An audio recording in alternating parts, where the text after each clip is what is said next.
হুম, এই জীবনে চলার পথটাকে সহজ করতে হলে নামাজ পড়ো। সব কাজে সব দিকে সফলতা অর্জন করতে হলে নামাজ পড়ো।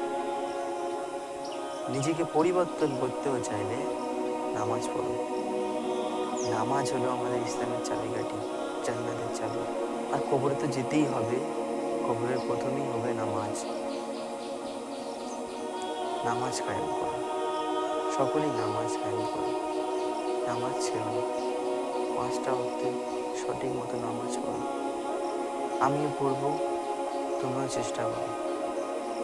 ইনশাআল্লাহ ইসলাম সর্বশ্রেষ্ঠ ধর্ম এবং ধর্ম থাকবে এবং আছে ইনশাআল্লাহ।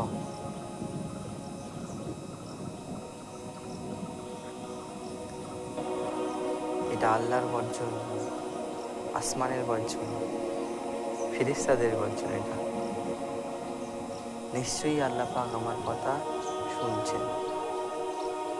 আল্লাহ নিশ্চয়ই মহান, নিঃসন্দেহে মহান। আমরা এটাকে না করতে পারি না। আমিন।